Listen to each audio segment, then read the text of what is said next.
Okay, hello everyone, I'm Andrew, otherwise known as Firefly4f4 on YouTube. Hello, I'm Bosswell3, otherwise known as, well, used to be known as Bosswell3, now known as Phoneybeetlemaniacxs, and I'm Gary. And how are you today, Gary? I'm good, how are you, Andrew? Had a pretty good rehearsal for my musical that's coming up. Sorry, I have to plug that. If you happen to be in the Toronto area from April 18th to 20th, let me know and I'll see what I can do for you. That's when I'll be on stage. That's everybody else, because I'm going to be in London on the 20th listening to Coughlin News Comedy. Oh, nice. Okay, so this discussion is about Marvel. Well, in the UK it was released under the title Marvel's The Avengers Assemble. But whereas in the US it's simply just US, Canada, pretty much everywhere else it's just Marvel's The Avengers. That's because of the TV show The Avengers. Yes, and there's also they had that horrible movie in the late 90s with Uma Thurman and, was it Ray Fiennes or Ralph Fiennes? One of the two. Ray Fiennes. And Sean Connery, yeah. And The Dark Knight Rises, both of which came out last year, both, I think, really good comic movies, book movies. Whereas The Avengers was my favorite movie of the year, and I just thought The Dark Knight Rises was a good movie. We're seeing, but just good.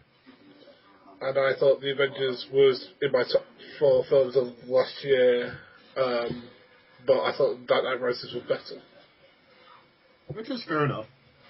And to be clear, I hold nothing against anyone who doesn't like either of these movies or who happens to have a disagreement with me and also thinks that, say, The Dark Knight Rises is better than The Avengers.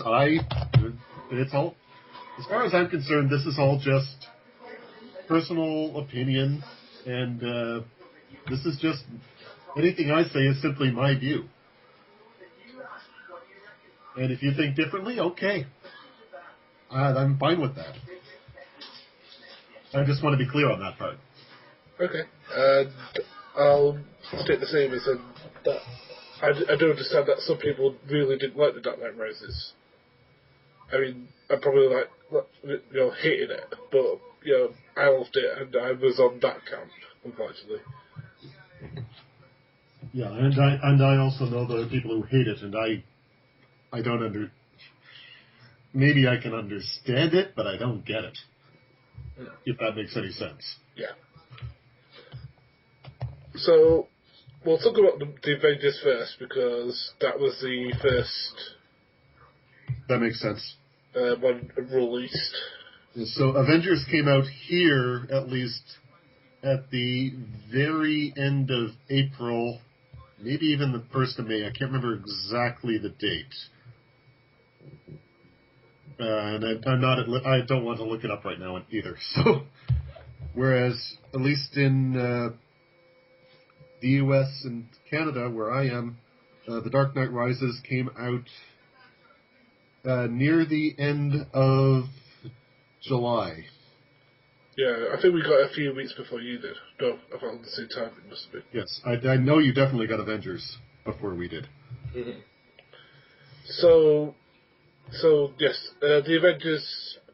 So to get to where we got to, Joss Whedon, the creator of Buffy, Firefly, Serenity, Dollhouse, and other programs too varied and rich to name. And to be fair, we must mention Alien Resurrection. Yes, we must. Oh. Directed this film, which, again, a lot of people had been attached to, including Jon Favreau. But he ended up directing it, which I think was a good choice, because if there's one thing that what Joss Whedon does really well, in my opinion, it's team up, it's teams, it's like people, it's groups of people. Yeah, ensemble cast. Yeah. And yes, because if you look at all the shows he's done, particularly Buffy, Angel, particularly Firefly, which in my opinion has the best cast of any TV show ever put together. Kind of biased there, I'll admit. No, but all his shows deal with groups of people interacting. Typically, there's one or two major characters, but actually, in Avengers, maybe you can make an argument for Iron Man and oh crap, not Tony. Why am I Bruce Banner? There we go. Having more time than, say, Captain America, Thor, Hawkeye, or Black Widow. But for the most part, it's how those characters interact with each other. I'd agree with that. Because I think that the things he could have done, he could have easily messed that up. Because they'd set it up within the other films, within the last moments of from Iron Man 1 up to Captain America, they set up that this film was going to be made, and there's talk before Iron Man 1 came out that was exactly what they were going to do. So it's interesting that the film we actually got.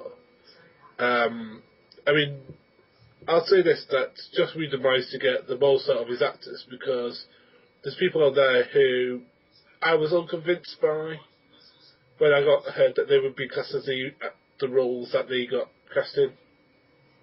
And I'll say that now. Like, for example, the two main ones for me were Captain America and Scarlett Johansson. So Chris Evans. Chris Evans and Scarlett Johansson as Captain America and Black Widow, respectively. Yeah. The reason that is because Scarlett Johansson, no offense to her, doesn't come across as the sort of person that, well, in the solo performance she had before this in Iron Man 2, as the Black Widow, as the Russian spy who do anything for anybody. It was a Cold War thing basically, but in this it was no Cold War to go to. So yeah. And Chris Evans still had, for me, the Fantastic Four stigma. Which I'll admit, I have only seen bits and pieces of those movies, the Fantastic Four movies, so for me that didn't make any difference. On the other hand, Scarlett Johansson, well, I have a thing for redheads, so you'll forgive me. She's very nice to look at, however, I don't buy her as having Russian ancestry. She doesn't do the Russian part of that character very well. And I only have my exposure to Avengers. I'll be honest, I don't read too many comic books. I'm familiar with them peripherally through my brother mostly. But I did watch a lot of the animated shows. And in the animated shows, Black Widow is noticeably, at least has a noticeable Russian accent. And I found that was something that was missing. There was no Russian side of her. On the other hand, I'm going to contrast. One of the big things going into this movie was the replacement of. You'll have to help me out here. Who played Hulk in the Edward original? Norton? Edward Norton with Mark Ruffalo. And there was a lot of concern that Ruffalo wasn't going to fit in, but he was fantastic in that role, in my opinion. Well, you're absolutely correct. I mean, because and his interaction with Robert Downey Jr., as I said, it's the two of them, in my opinion, who carry most of the film. They're the ones who had the most interesting interactions, and it's the two smart guys on the team, really. So they have that built-in excuse to interact. But the two actors themselves looked like they were having fun every time they were on screen together. And I think that came through in their characters.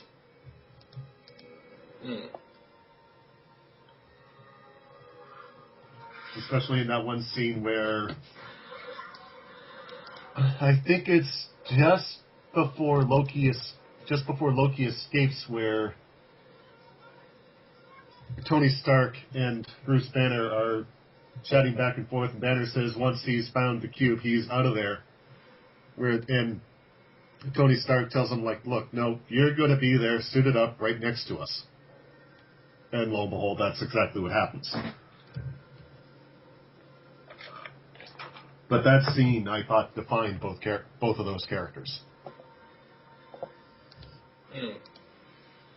I'd agree with that because beforehand we'd seen how touchy he was around other people, especially in that scene where him and Scarlett Johansson like feeling like niceties, but you could always tell that there was like something that they weren't telling each other. Yeah. That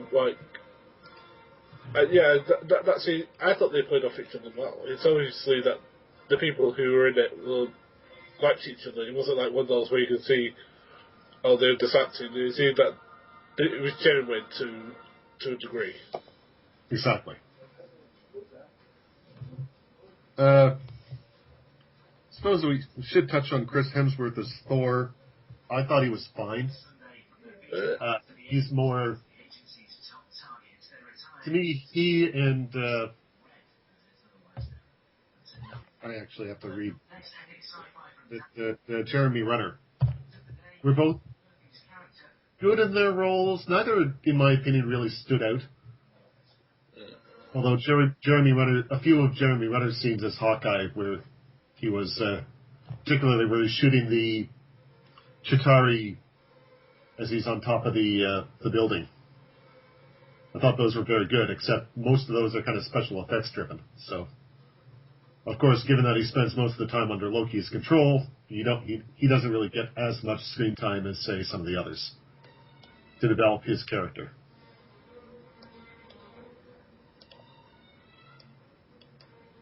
I think Hawkeye would be for me the weakest character, but as I said, I don't think that's necessarily Jeremy Renner's fault. I think that's more there had to be somebody that Loki was using for his own personal gain. Yeah. Now I do hope they get into the this relationship between Black Widow and Hawkeye, how that developed. They do hint at that very strongly, that they have passed. And Black Widow obviously cares for Hawkeye. Yeah, because it's obvious in the... Or otherwise, but it sounds like Hawkeye was the one who got her to the good side, to put it one way. Absolutely. Yeah, because I remember Scarlett Johansson telling Loki about there was this time where I got in a bad way and blah blah blah, and I thought, oh, that's an interesting story. Hopefully they'll tell that down the road. Yeah. I can't remember exactly how she got into it in the comics. I think it's because of the Cold War and that she was like spying on America, and then like she lost a fight. I think it was to Captain America, and that's how she got recruited. But I can't remember. This might be a different origin. Well, it would have to be, because in the movies, Captain America was just revived before the Avengers. Mm-hmm. So, if they're not going to be able to go with Captain America having anything to do with Black Widow, unless there's some kind of time travel involved, which I certainly hope they don't get into. It's comic books. That is true. So now, if you want to, do you just want to go on? Okay. No, I was just going to say somebody you were going to say. Sorry. I was going to say, if you want me to offer some critiques of the film. Oh, we'll get into those in a minute. Okay. Because I've got a few the problems I had with it. Okay. But we'll go into the Dark Knight. Now, the Dark Knight Rises is the third and final film in the Dark Knight trilogy. Well, as it's been called, the Dark Knight trilogy. Yep. We had 4 films beforehand. We had the we're good. We're bad, but in a good way, and then just plain awful. It was Batman Returns, as done by Tim Burton, which I think were perfectly fine. Yeah, and I do know there's some people who hate Returns with a passion. I don't. I think it's fine. It's just a little bit darker. That's all. And then we have Batman Forever and Batman and Robin, both which were campy, bit more upbeat. Yeah. I didn't mind Batman Forever, but Batman and Robin, oh, good gravy, that was awful. The Ace Mode cometh. Yes. So after that, apparently it died for at least two decades. No, a decade. Years, I think. I think 97 was when Batman and Robin came out. It was 96 or 97. Yeah, something like that. It was 98. Yeah, 98. So yeah, so alright, it wasn't a decade, it was less than a decade, but even so, still, yikes. And then we got Batman Return, Batman Begins, which I thought was really good introduction to the character. We had Dark Knight, which I thought was a great crime thriller, having to spy on Batman. Yeah. And then we had this one, which I cannot praise, and I cannot praise The Dark Knight enough. And then could I could be here for a week and praise it. But then we have The Dark Knight Rises, which is the third of the trilogy. Now, it's an interesting cast because, well, I'll talk about the heroes first, because we've got Christian Bale as Batman, and I think is his best performance as Batman. Well, actually, Bruce Wayne as Bruce Wayne, actually. I don't know. It's a toss-up for me between this one and The Dark Knight. Well, I don't know, because he's a lot more out of the costume in this one. So, but I think the times he does put on the suit, the voice is as obvious as it was in the second one. Well, he wasn't nearly as growly as he was in The Dark Knight. Yeah, that's true. And I thought his performance when he was out of the suit was better, because he was really good. He was like, the conversations that he was had, which we'll probably get into in a bit, when it comes to my favourite parts of this one. Then we have, I'm trying to go through the cast here, because it's like, A-listers. It's Morgan Freeman as Lucius Fox, who's back again. His role's a bit truncated from what he was in the last two films, but I think it's forgivable, because it's more about Batman finding out what he's all about as a person more than him developing his skills. Yeah. I agree with that. In fact, I'm looking through the cast list here, and I don't really have any major complaints about anyone playing a role. No, we're just going through the roles. Actors, and they all did really well. Yeah. None of my complaints about this film have anything to do with the acting, really. Okay, well, we just go down to see who we thought did a lesser job than we thought. Anne Hathaway was one that I was. Yeah, it was great. I thought she was really great as Catwoman. I mean, to be honest with you, Anne Hathaway's great anyway. But I mean, and as a single guy, Anne Hathaway in a tight leather outfit. I'm sorry. Yeah, it worked. Yes, it did work. I'm sorry for anyone who thinks that's a bad thing to say, but I'm single. I'm allowed to think these things, aren't I? The one thing I did like about her uniform was the way that she had the glasses on and then she flipped them up and they did make the cat ears. Exactly. That was a very nice touch. It was actually very Julie Newmar-esque in my opinion, which I thought was pretty nice, because we know that Nolan is somebody who likes to harken back to Batman films past. Yeah. We have who else is it? Mario Cotillard as Miranda Tate, who I thought was pretty good for the role she was given. Yeah. I will talk about that when we get to the role itself, but not with her performance on it. Well, I think she's a good actress. I think she's a really good actress. She's a very captivating screen presence whenever she's on.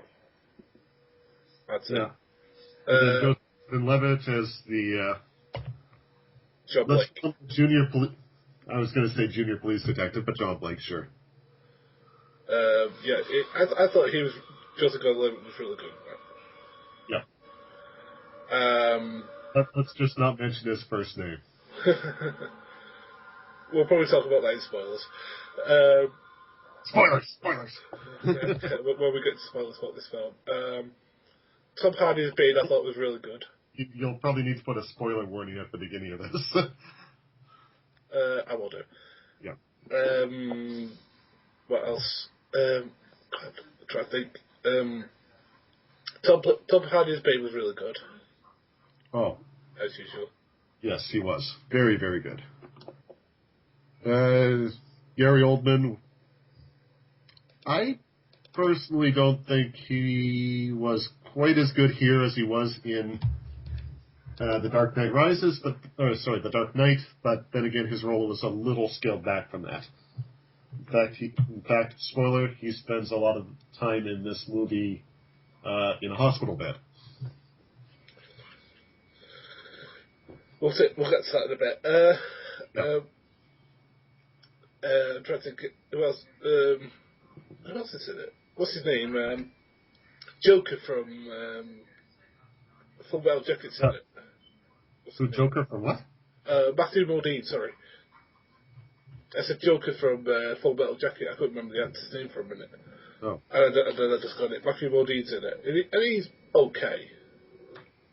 What role does he play? Sorry, that particular role escapes me. He played the guy who sort of the other police guy, apart from. Oh, right. Where he's there going, I'm going to catch you in the background because I'm going to do what they couldn't do.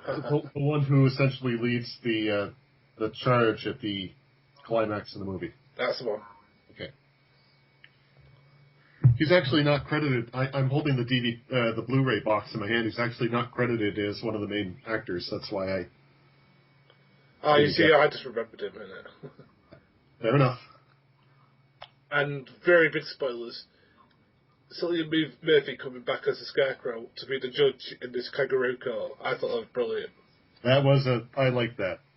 I really like that. Okay, so let's get into let's get into the way that these films were shot. Now, we have two pretty good cinematographers. We've got Wally Pfister and Seamus McGarvey, I think, did the cinematography for that, and I thought they both shot very well. Oh yeah. And one thing to notice that these are actually. I'm going to stress. I consider these in two different categories as well. The Avengers I consider more of a action adventure, whereas The Dark Knight is an action drama. Yeah. So I also use slightly different criteria to judge the movies. Just as a fair warning. But okay, if you want to go on about the cinematography, go ahead. I just personally thought they were both very, very beautiful films. No, I don't want to go on about it. I'm just. Okay. One thing to contrast, though, the Avengers has, I thought, used its 3D elements to very good effect, and the Dark Knight Rises was not in 3D. It did have a lot of, like Dark Knight, scenes that were shot in IMAX. I personally did not see it in IMAX, but I imagine, just from looking at the Blu-ray copy that I do have, the IMAX scenes are extremely impressive.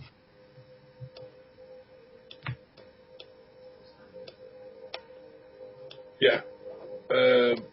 But I know some people have problems with the 3D, but I found the 3D in the Avengers it wasn't overdone, it was done to just the right amount. Mm.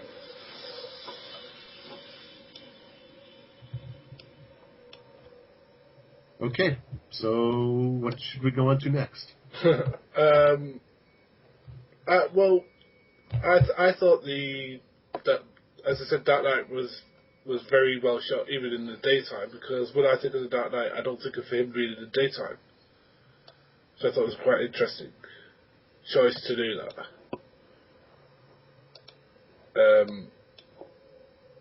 Yeah, because the entire final scene is really done in the daytime. Whereas I think that's the only scene in the movie where Batman is in the daytime or not underground. Come to think of it. Yeah.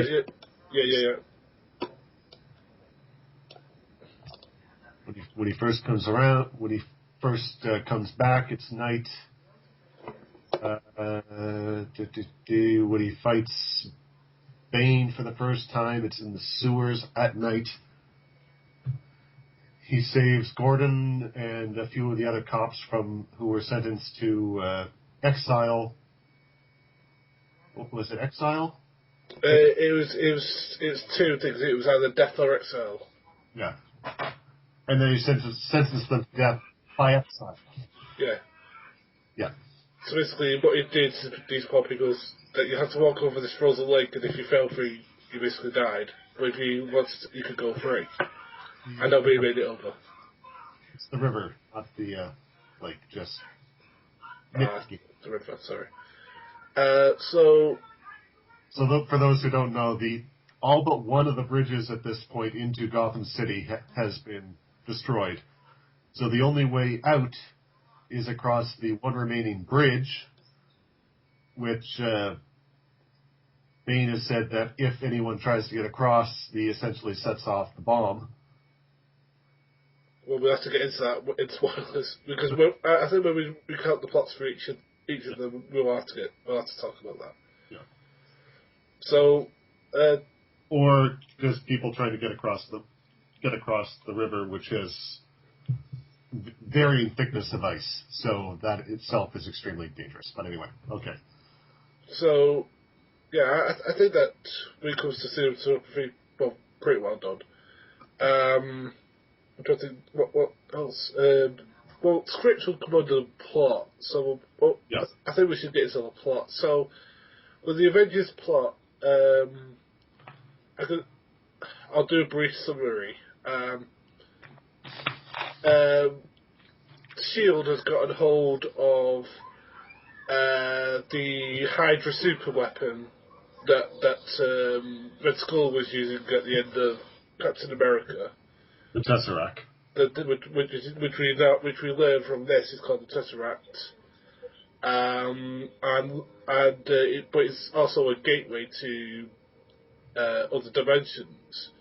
Now it turns out that Loki survived being thrown from the bridge of whatever it was in Thor, the first Thor movie, and has basically been given a staff with a thing on it that I didn't quite get. We'll get into that when we talk about stuff that I didn't like about the film. He's been charged with capturing the Tesseract and opening a portal to allow an alien army to invade and conquer Earth, after which the force that's controlling Loki, we'll get into that a little later, will give Loki Earth to rule. That's basically the plot of the Avengers. The plot of The Dark Knight Rises... To try to prevent this from happening. The Dark Knight Rises plot is that after the events of The Dark Knight, Bruce Wayne has gone into his shell for 8 years until Catwoman comes into his life, and he tries to work out why. And while this new threat called Bane has come into the city, and he's trying to stop it all the while, trying to become Batman again. So he stopped being Batman. Now he's trying to be Batman again, and without getting to spoilers, we'll get into those in a bit. You have to remember that after The Dark Knight Rises, Batman is essentially a pariah because he's taking the blame for the death of Harvey Dent. Indeed. He's not exactly welcome at first. Exactly. So, but Gotham needs him back. It's like one of those things. It's basically like The Dark Knight. I mean, the book Dark Knight Returns. It's basically the book that the thing needs him again. Yeah. So let's go into we're going into extra spoilers now. So if you've not seen the film, pause it. Well, I'll go off it now because we don't going to say spoilers anymore. It's going to be spoiler-tastic as we talk about the extended plots of these films and talk about what we liked and what we didn't. So with the Avengers, what did you really like about it? I really liked. First off, I really liked the fact that they had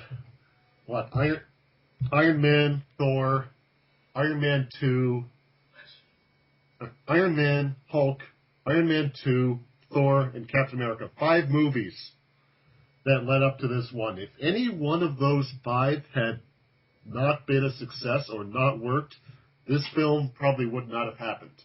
But not only did those films work, Iron Man 2 was a little not as good, definitely not as good as Iron Man 1, but it still worked. This film wouldn't have happened, and then that they actually managed to get this film to work in addition to that, I think is just outstanding.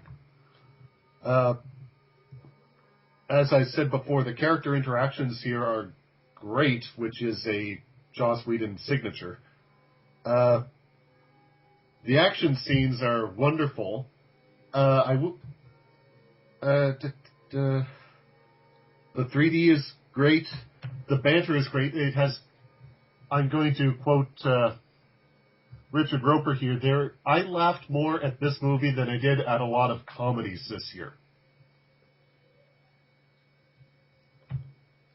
And the comedy is genuine and it rises just through the character interactions. Yeah, the character interactions are great. I mean, I still say there are a couple of jokes that fall flat, but overall they work. I think whenever Robert Downey Jr. is on screen, he's really on it. Because, the thing with Robert Downey Jr. is, when he's on, he's really on. And in this film, he's full on. Because, there's a moment where he walks into the helicarrier of S.H.I.E.L.D., and he makes about 3 jokes, one observational joke and 2 jokes in the space of a minute. He goes, that guy's playing Gallagher. Thought we wouldn't notice. We did. And then he goes, how does Fury look at these? He turns his head. Yeah, that's a great line. Also, goes up to Thor. You've got a mean swing. Better luck next time, or something like that. Yeah, I think he probably would have stolen this film if it wasn't for Mark Ruffalo. Yeah. When did you become an expert in nuclear physics or something like that? Last night. I did reading. It's a lot of fun. Finally, someone who speaks English. That was English? That entire scene is just hilarious. The reactions of Thor and Captain America when they both mention things that neither is familiar with. Captain America is of course, they're both kind of fish out of water. One really nice touch I have to mention with regards to Captain America.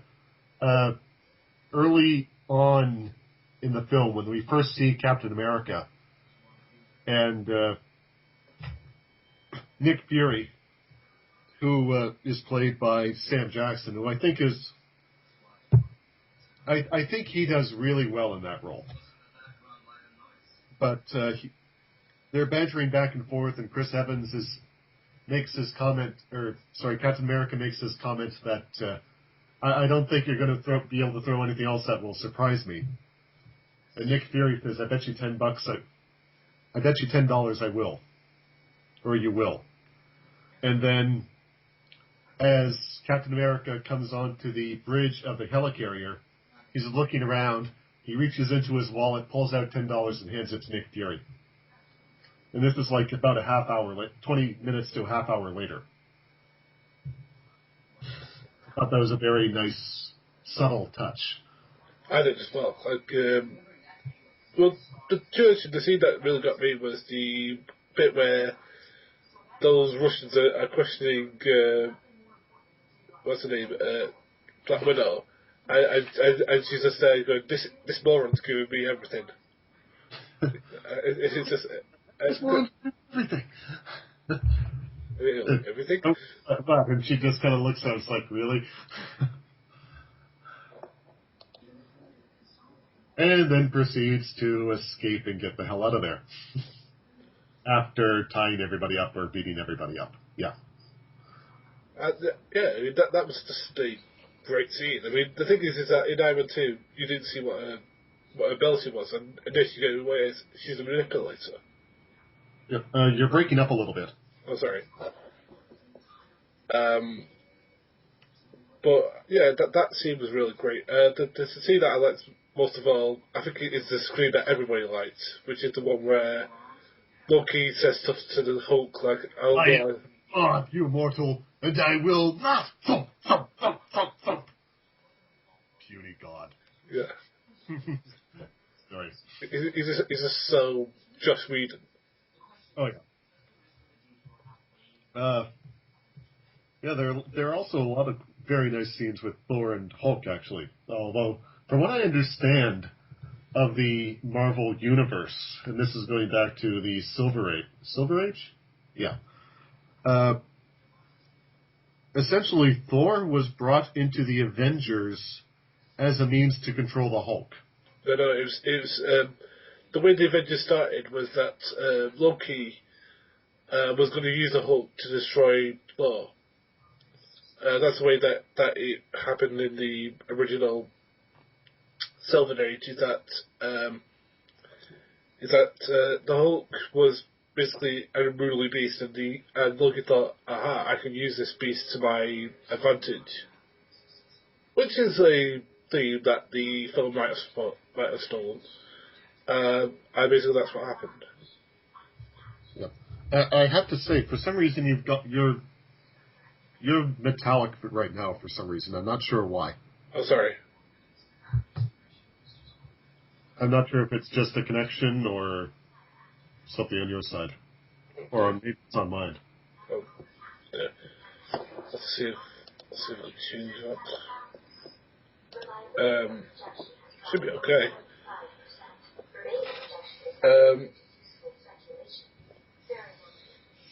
But I'd also say that Loki was the first bad guy in the original. Now, do you think he's the best person to be the bad guy in this, or do you think he should have been somebody else first? For the movie universe, if you just want to take the movie universe as its own separate entity from the comics, which I think is the way you pretty much have to do this, I think it is actually better to start with a villain that has already been introduced. So, given the villains that they have introduced, well, considering both of the Iron Man villains have been killed off, I don't think... what was the name of the actual villain in the Hulk? What the Abomination? Yeah. I'm not quite sure if he was killed off or contained somehow, but Abomination, in my mind, is very, very much a Hulk villain. That all might have worked because, well, he disappeared when he tried to pick up the Tesseract.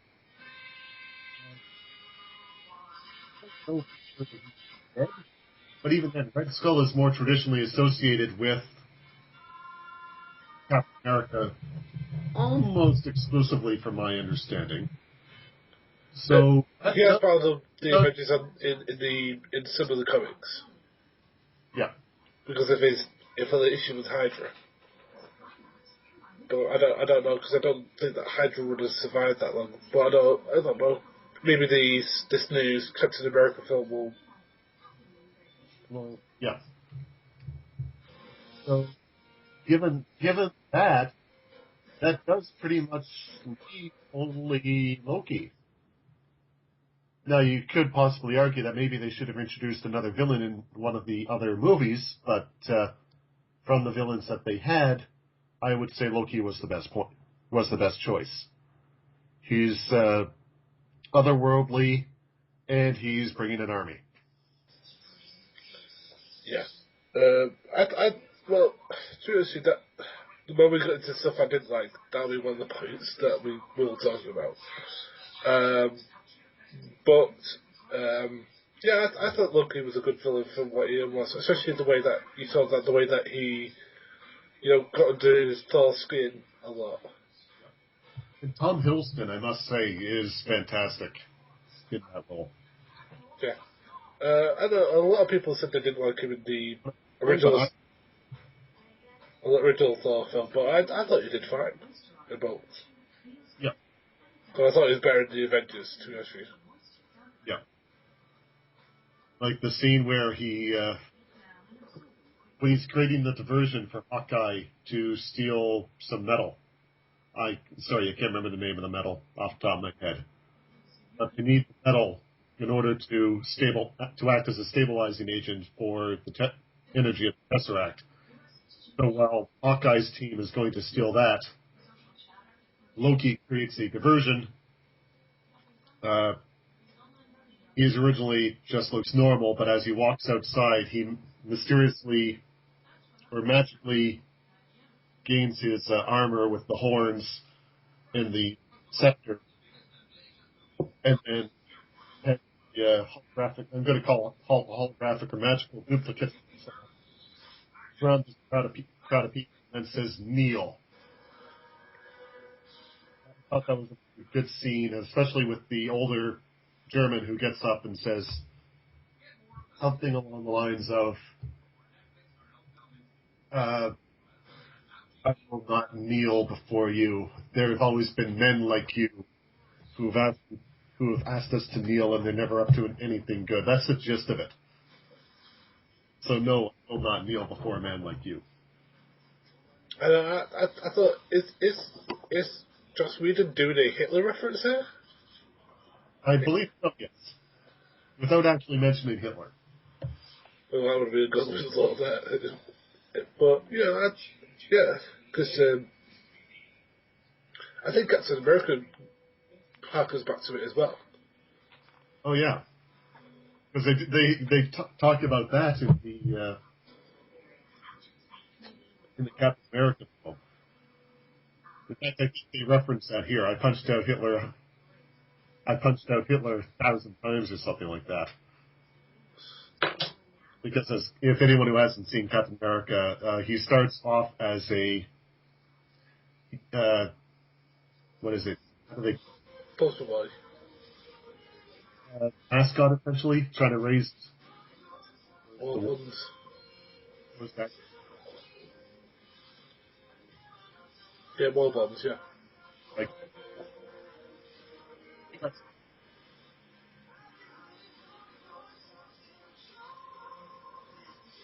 You okay? Because you're cutting in and out. Andrew? I'm cutting in and out. Oh, no, you're fine now. You went before, sorry. A little bit closer.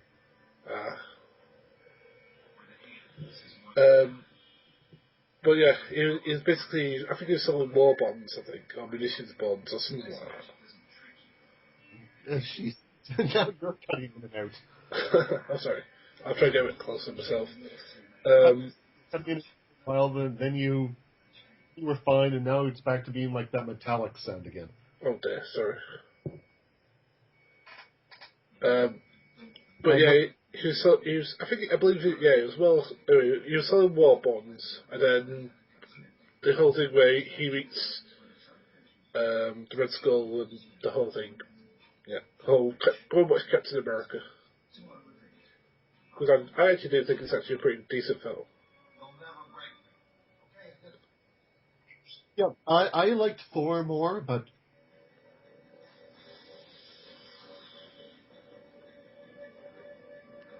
they're both good films.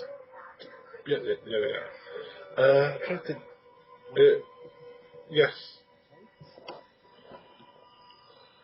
I liked what I had an issue with was the first confrontation between Iron Man and Thor, which was preceded by a fairly good scene between.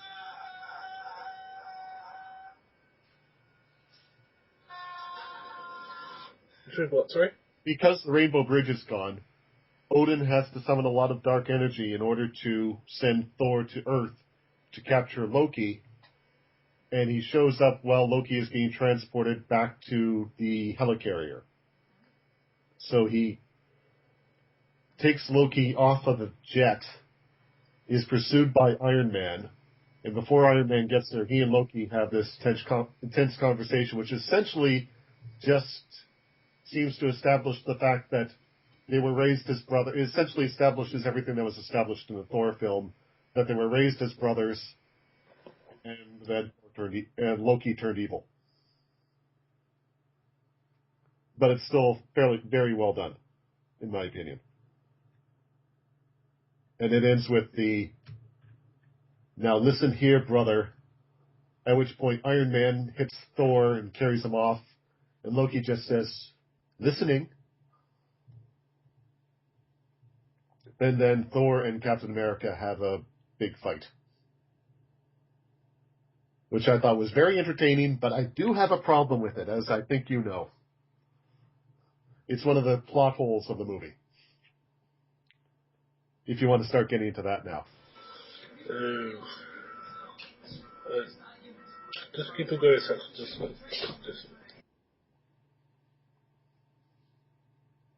Listening. Well, we'll talk about what you liked about The Dark Knight Rises, because then we can compare and contrast that way. Okay. What did I like about The Dark Knight Rises?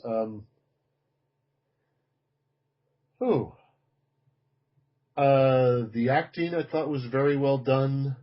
The special effects were very well done.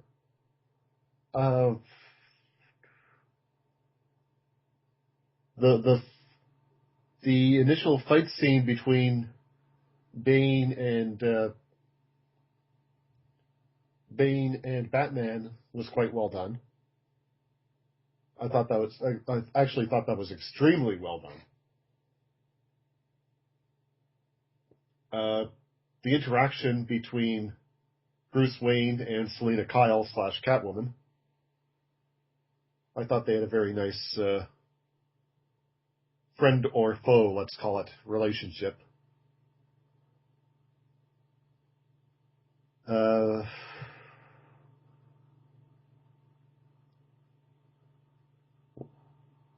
wasn't too fond of the Bat, to be honest. And the Bat is essentially the substitute for the Batwing.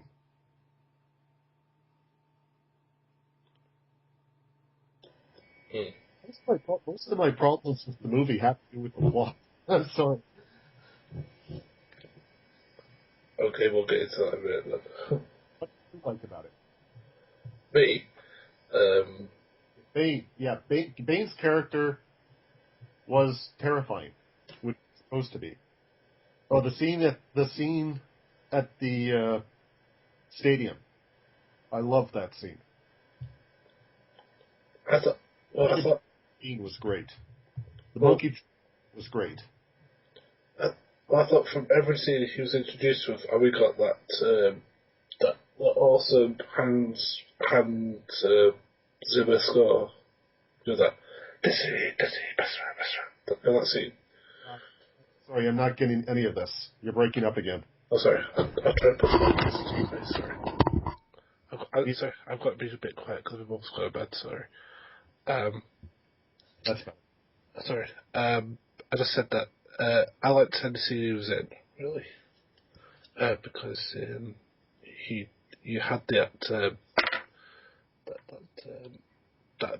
awesome Hans Zimmer score. You know that Desiree Bassara.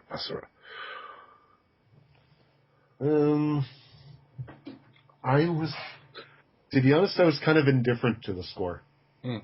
It's a good, it definitely didn't strike me as bad. I mean, you notice a bad score right away, but nothing about it stuck with me, and that's probably a good thing too. But okay, another scene I really liked, the opening. I've got a slight issue with that. I can buy it though. The opening scene on the plane and how they capture the plane and how they get off the plane. I thought that was fantastic. That alone, which they kind of hinted at in the trailer, made me want to see that movie. Yeah, that opening scene is great. Fantastic. Well, the stuff I really liked about it is probably more emotional than the other two. No, not to say that the other two were unemotional. Actually, far from it. I'm just saying that this had more emotional closure. Especially, there's two scenes in it which Kevin Smith brought up. There's one scene where Alfred talks to him about the wishing that he didn't come back when he was away. He hoped that he'd go away to this place in Europe somewhere, and he'd have like a cappuccino, and he'd sit there and hopefully he'd see Bruce just there with his family. He said he wouldn't need to speak to him, but he'd see by the way he looked that he'd be happy. Yeah. And that was just like a really beautiful scene, because it wasn't about Batman, it wasn't about the fantastical person in need. It is about Bruce Wayne, the human being. And that's something that I think that the last two Batman haven't been about, because a lot of the Batman books have said that that human being died when his parents died, and that only the Batman remains now, which I do think is something that I'm glad that Nolan has gotten away from in this third one.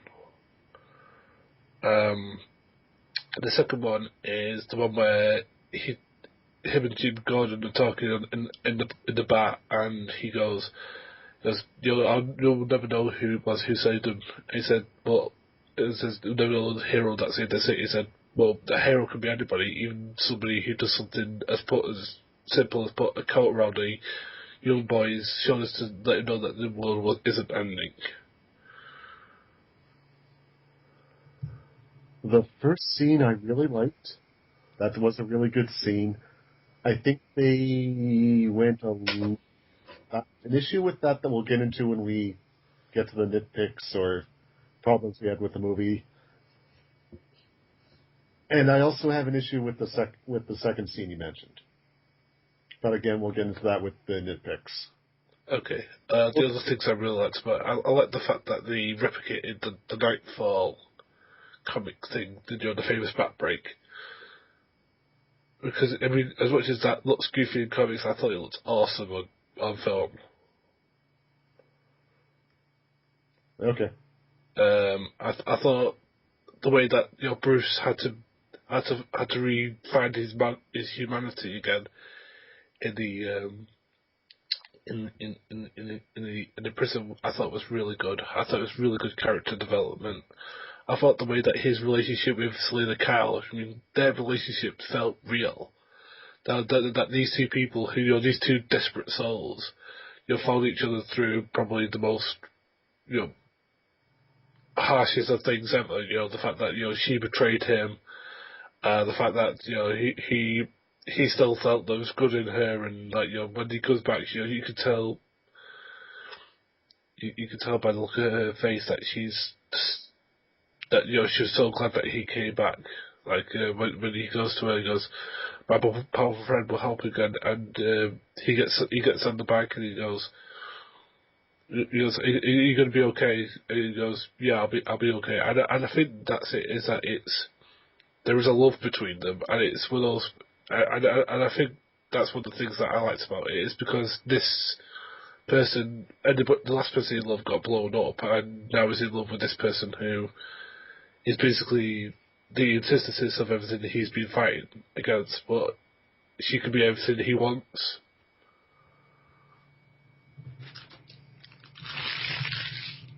Yeah. I will add one more good scene to this. And that's the scene where Alfred is standing over the graves. Oh, that was a great scene. I will admit I got a little teary-eyed at that one. Yeah. So I think we're going to go into the stuff that we didn't like. Let's talk about the Avengers and the stuff that we didn't like. And I'll go first with the stuff I didn't like. Fair enough. Okay. the Hulk being a villain in the first scene when he appears. Now, if he'd been controlled by the same thing that Stellan Skarsgård character, can't remember his name off the top of my head, and Jeremy Renner's Hawkeye's character, Hawkeye, were controlled by, fair enough, but he's not.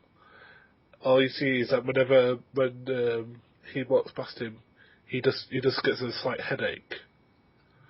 It's just like, well, that means he's turned evil. I mean, I didn't get it. Why has the Hulk? Is he going to beat up a young woman when she's done nothing to him? It just didn't make any sense. Now the Hulk may be many things, but beating up of innocent people isn't one of them.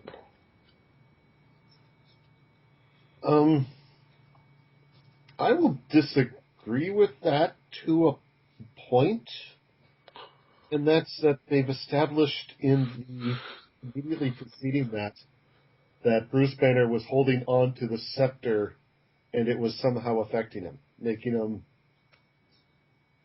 become a little bit crazy. And I don't think that had completely worn off at the time that the attack had occurred.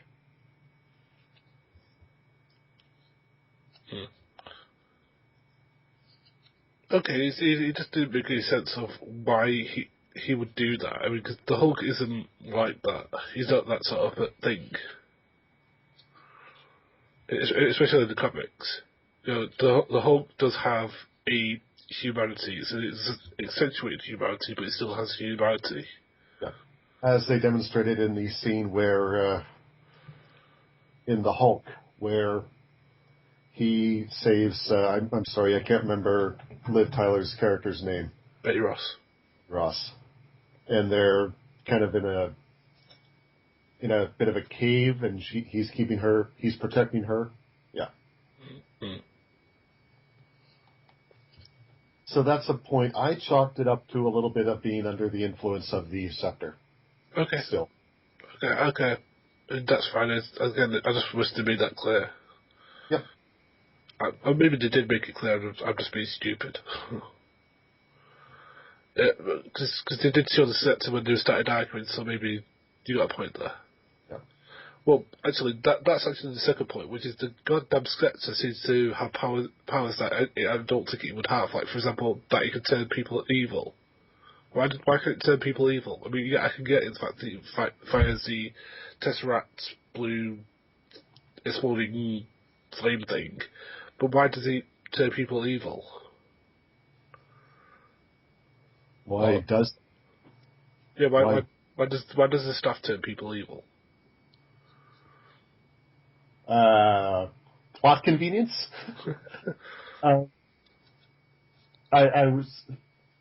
My thought on that was simply that he needs some people who are familiar with the Avengers. Obviously, he's familiar with Thor, who are familiar with, one, the people he's going to be facing, the Avengers, and, well, of course, he doesn't really know he's going to be facing the Avengers, but he figures he's going to be facing people who are under control of S.H.I.E.L.D., and Jeremy Renner just happens to be there, although that begs the question, one of my nitpicks, why didn't he just use this on Nick Fury?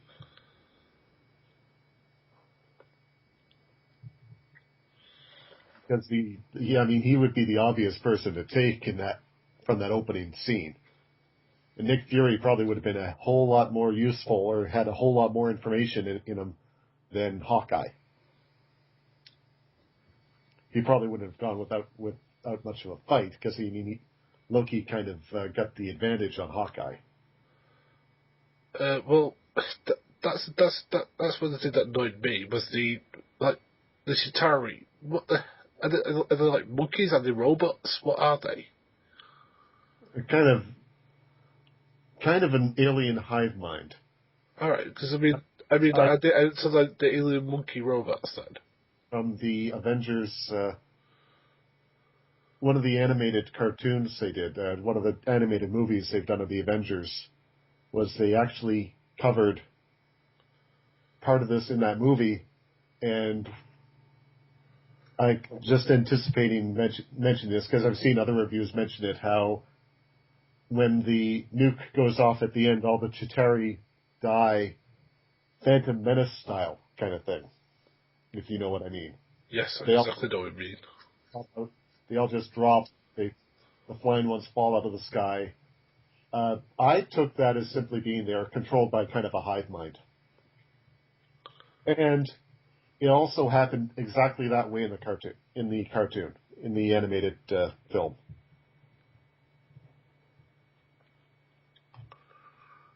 Okay. Trying to think of anything else that really bugged me. So yeah, it is kind of weird, but it also I also think it happened that way in the Chitauri comics as well. So I might be wrong on that point.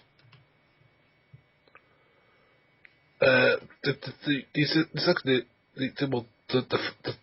other thing that really bugged me is that why would Thanos need to employ Loki? He's the master of Infinity Gauntlet. He would not need Loki. No, he doesn't have the Infinity Gauntlet. They established that the Infinity Gauntlet is in that hall in Valhalla. Oh, but that's in Thor. That's one of the background images you see as they approach the. It's not the Tesseract in that one. The whatever that item in. I'm sorry, I don't know. As I say, not all that familiar with the comic mythos, but there's this hall where they have the eternal flame, and it's where they have this box that the ice giants are after in Thor. But the Infinity Gauntlet is one of the items in that hall. But even so, Thanos is still one of the most powerful villains that these Avengers face. Probably the most powerful. Well, yes, because he's a Darkseid ripoff. Yeah. But yeah, why does he need Loki? He's very powerful on his own. To test the waters, maybe? Possibly. We'll get into the stuff that... I'm trying to find the stuff that really bugged me.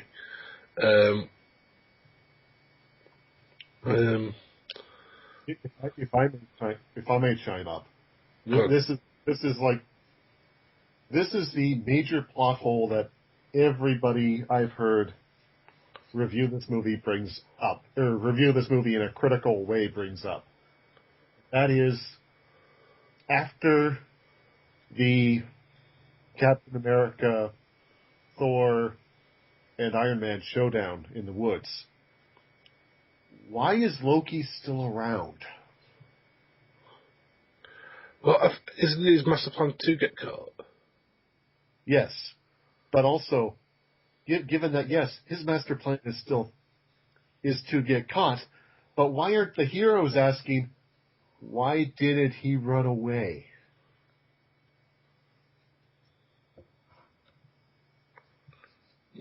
Interesting. Why hasn't he run somewhere?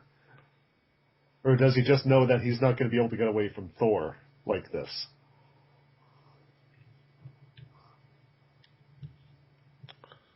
But it's like, why did they just... Wait, you're still here? Well, that's kind of suspicious. Why didn't you try to run away? It seems like you almost want to go to our ship, to our home base for some reason. Maybe we shouldn't take you there.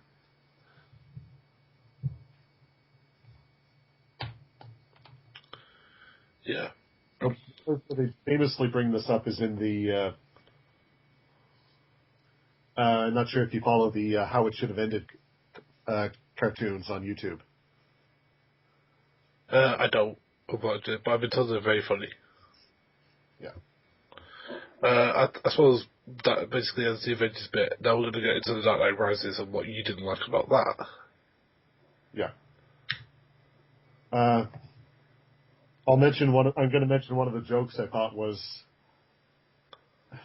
I don't think it was... I know why they did it, but I don't think it was very funny. That's when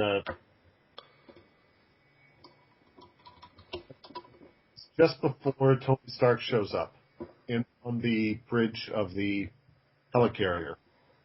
But they're having a discussion, and I think it's Captain America is berating Loki, and Thor says, "What should you say about Loki? He is still Asgardian blood, and he is still my brother." At which point, Black Widow says he killed however many hundred people, and then Thor says he's adopted. Oh yeah, that is a joke that most people think is off. Were adopted, or who are in favor of adoption, took a lot of offense to that. So I've got to bring that up as like the elephant in the room kind of thing. Okay. We'll go into the Dark Knight Rises and what you didn't like about them. It.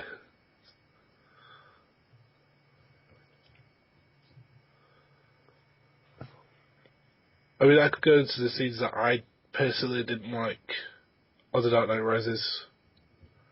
The one scene that I personally didn't like on the film was when is the way that Bane died. He just got a rocket to the chest. Yeah. I also had a problem with that. That seemed like, okay, he's just about to kill Batman, and then, oh look, Deus Ex Machina, Catwoman shows up and shoots him. It's not really Deus Ex Machina, because I know she said she'd come back, but it's still nick of time kind of thing. Batman doesn't actually have to fight him again to kill him. It's Catwoman kills him. Well, Batman can't kill him because he doesn't kill people. Right, or incapacitating him. Okay. Yeah. So, I think it would have been better if he had incapacitated him, as opposed to Catwoman showing up. So yes, that's definitely one of the problems I had with it. What are the other problems? Oh, okay. I think you know a lot of the things I'm going to bring up because I've posted them on Facebook before too, right? Yes. So as much as I love that scene, the opening scene, where they're trying to get on the plane, or where they're getting on the plane, these two, Bane and one other member of his squad, are brought to the plane, the CIA plane, in mask. Or they're hooded, so we can't see their faces. Why didn't they check to see who they had? I know you could say, well, these are people they are trusting, so yeah, they're just going to put them on the plane, but it seems very sloppy that they would do that. Well, it's because it's an immediate flight. It's like these people tried to arrest him and thought, well, I think I thought, you know what, I could get something out of these by flying off with them. Because you can tell that by the guy, the way that he reacted to the way that Bane was speaking to him, that he's like going, oh crap. Well, again, that's one of the things that didn't annoy me. I know a lot of people brought it up and like, why would you ever bring Speed aboard? It's like going, yeah, but you won't check that. You just go, oh, we're arresting this guy. All right, do you know what? We won't deal with it. We'll deal with it at the same time. Because that's what usually enforcement usually does. It still seems really weird to bring prisoners onto a plane without absolutely being certain about who you have on board.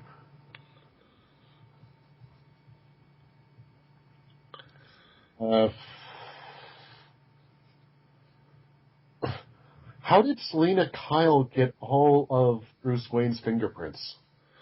She got it from the safe because she was dusting for prints around the safe.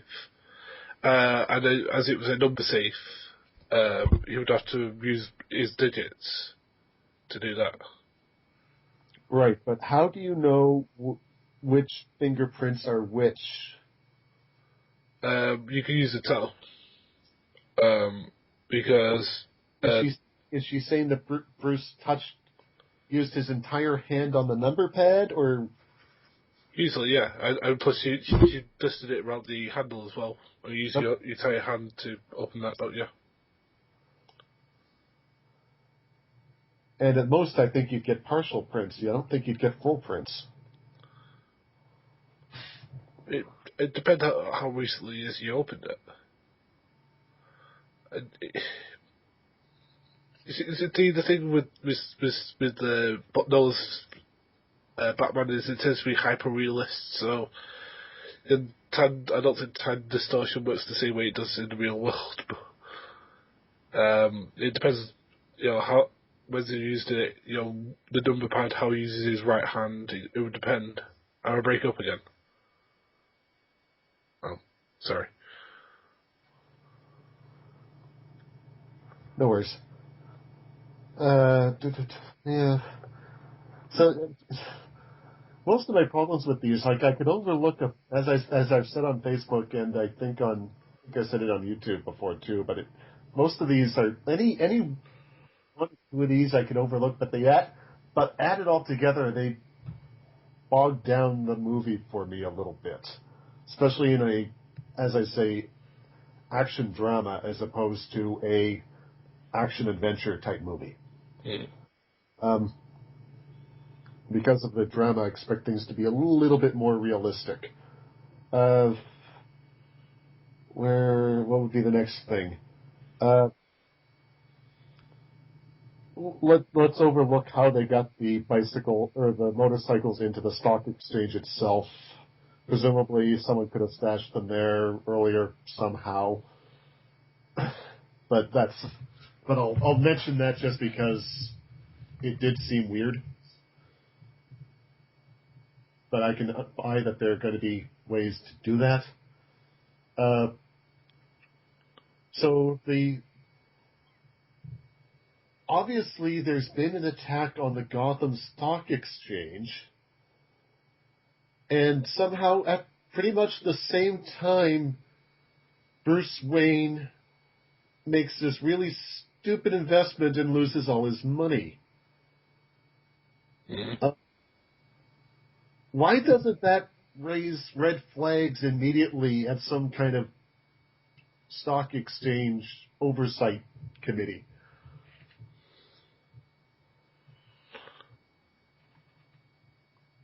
Like, why wouldn't that immediately have been called into question? I think doesn't Bruce ask that in the film, and well, you see that they've looked into it, and you approved it with your fingerprints and blah blah blah, and it was all you. Oh, sorry. Can you hear me now? Can you hear me now? Am I okay now? Hello? Still iffy. Okay. I'll try and get it closer. Is that better? Say that again? Is that any better? A little bit. I don't know what it is. Sometimes you sound fine, and other times you go completely, you're muddled. Sorry, it's because I'm having to whisper. Sorry. I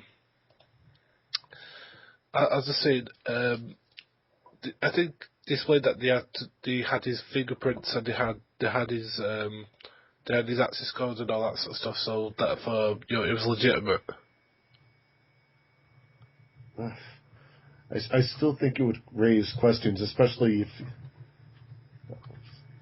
if he had done the smart thing and reported that it looks like someone has my fingerprints off this safe. I'm just saying, like, for someone who's supposed to be the world's greatest detective, granted, they didn't really establish that in the movies that much. No, he's more of a ninja. Though I do think they did more of the detective element in the second one. Right. Though I think the thing is that Was he supposed to do? Say, "Oh, it wasn't me," because that will go down well with the oversight committee, as you said. They'll just go, "Yeah, right." We have your fingerprints, we have your codes, we have your everything. How did they get a hold of that? Well, you see, this young lady came into my house. Yeah, right. Okay. The codes? Yeah, that's been said. They had the code to your fingerprints and all this sort of stuff.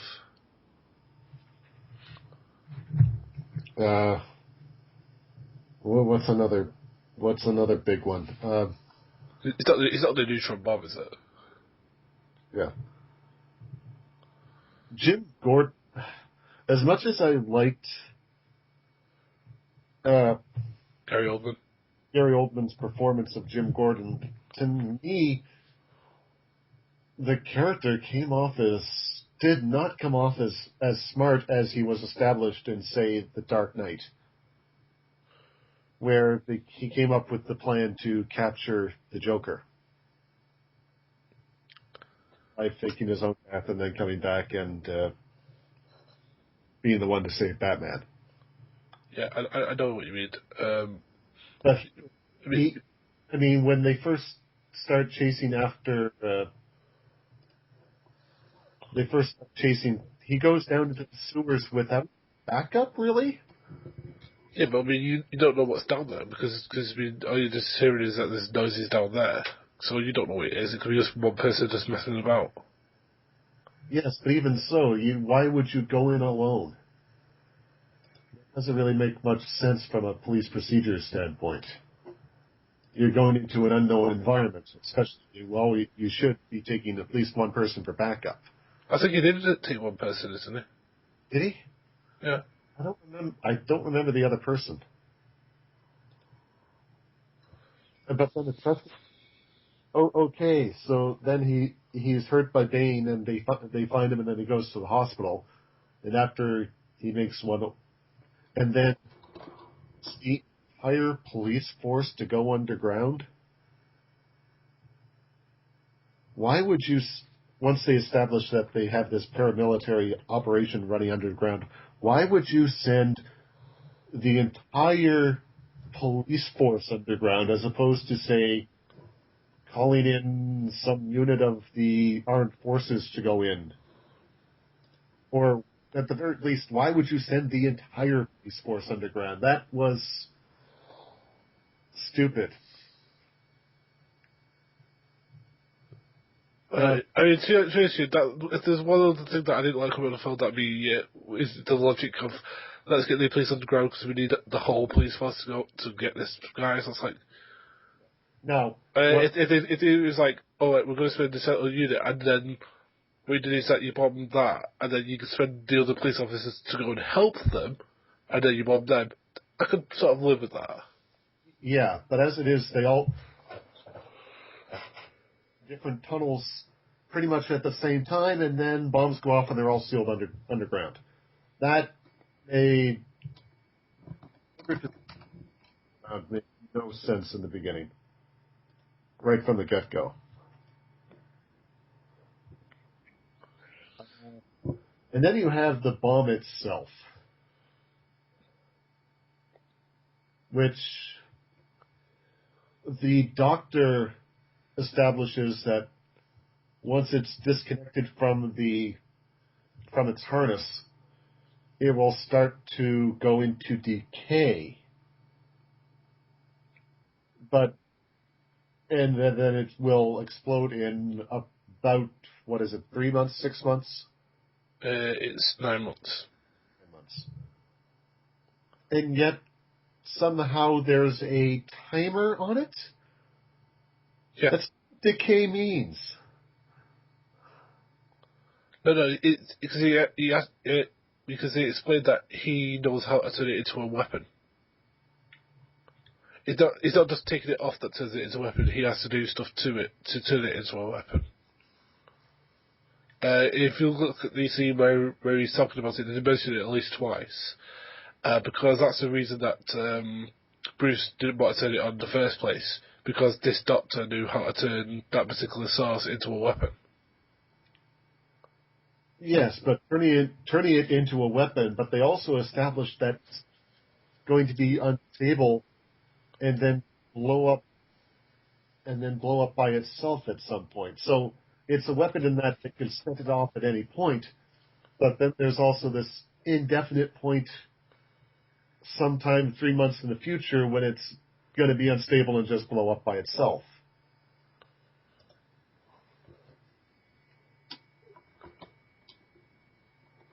So the question is, back, did they set it to explode, or did which will lead me into another problem I had with it. Maybe you didn't have this problem, but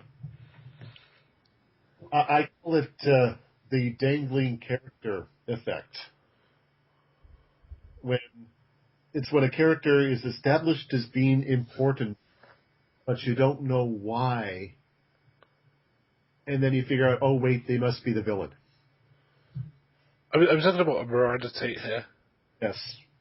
It did bother me because, spoilers everybody, but because we saw her in the robes, and beforehand I knew she was going to be Talia al Ghul. Talia al Ghul, so I mean, I knew that she was going to be before that, but she in the film she did what she had to do. I think if you didn't know the comic, she wouldn't have figured it out, because she's there as like Bruce's self-confident at Wayne Enterprises, because everyone has turned against him. Which I think that she has an important point, because she's somebody that Bruce trusts, and therefore everyone who likes him trusts as well. So like I mean, it's just funny that every time they trust her, that they seem to get in trouble. Right. But it's just like when, spoilers again, she ends up stabbing Batman in what I'll call the climax, or part of the climax of the film. And that's where she reveals to him that she is Talia al Ghul. Talia, is that right? Yeah, Talia al Ghul, yeah. But at that point, I had already figured out that I didn't necessarily know that she was Talia al Ghul, but I knew that she was going to betray him. So the fact that she finally stabbed him did not come as a surprise at all. Okay, but I mean, I think that she played a good part in that. Like, she was basically, she wasn't like someone like Bane who was like upfront about everything. She was like deceptive. Maybe that's just me, because I like the villains like that. Because, but it's not deceptive when you figure out that they're being deceptive. I suppose, I mean, some people are going to figure out, some people aren't. It's the same with anything. Yeah. But I'm just saying, for me, because I figured it out, it lacked the punch that it would have had for somebody who didn't figure it out. Okay. It's like watching The Sixth Sense and figuring out, the twist in that movie before everybody else. Well, to Nolan's credit, that's not enough on Cotillard, who I thought was pretty good. Who I thought, as I said about all the actors in this, I thought they were good to great in their roles. It's just that I figured it out, so it took away from it. Well, apparently before the late Heath Ledger died, he was going to be in this, so maybe we would have got him instead of Talia. Yes. But as I said, I think it was fine. It was just that, because I know who Talia al Ghul is in the comic books, when that appears, when she did that, I was like, yeah, it was a bit. Ooh. Because I like the speech she gave where she does, she knows that she could appear as the day that appears in the night. I like that. Yeah. I like that whole monologue that she gave, because she hadn't really said much, but when she did, it was when she said that, it was like quite mesmeric. I think that Mary Montclair might be one of those actresses I could watch reading the full book, basically. The only plot points I don't really have. Let's see, what else did I... Oh, fixing his back. Oh, that's it. Yes. That's the scene that most people get annoyed at. But I keep on saying the same thing to everybody. You got to get through in your head that this isn't a realistic world. It's a hyper-realistic world. Because if you don't believe me, here's an example. In The Dark Knight, there's a scene where Bruce Wayne paraglides as Batman through a window, gets straight back up and starts fighting people. Oh, okay, but having said that, this is still a man who, because the cartilage in his knees is gone, and they established that earlier in the film, he puts on essentially a mechanized knee brace and then can walk around. I can buy that. That falls into the realm of in my opinion, the hyper-realistic. It's the, I'm going to dangle you from a rope to manipulate your spine a little bit, and then you'll be able to walk again. That's stretching it, even for film.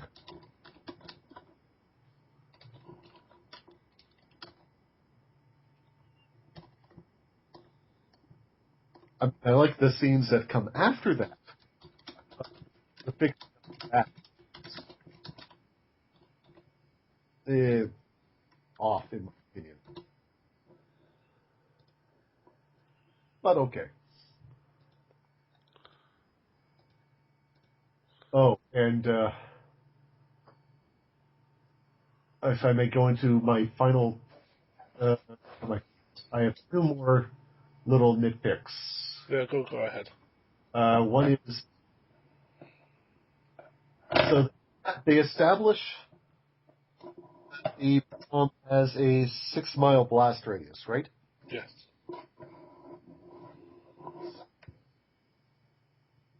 I believe at one point, as the bat, as in I'm going to call it the Batwing, just because if I just say the bat, it might be confusing with the Batman himself. The Batwing is still flying around the city, and the timer shows about a minute left. And yet he somehow manages to fly it out over the ocean, where it blows up, and somehow he's not only outside of the blast radius, but also outside of the range of any, say, tsunamis that blast would have caused. If you actually do the math, that would mean that the Batwing would be moving, I think it's several times the speed of sound to get out that far. Yeah, but you've got to remember that Bruce Wayne's a multi-billionaire. With a propeller-driven aircraft, he manages to get out that far. I don't think it's propeller-driven, it's like air filters. It's air propellant. I think he may be jet-powered in certain part. I don't know. I'm trying to remember what... See, I'm trying to remember the goddamn films. I've seen it twice.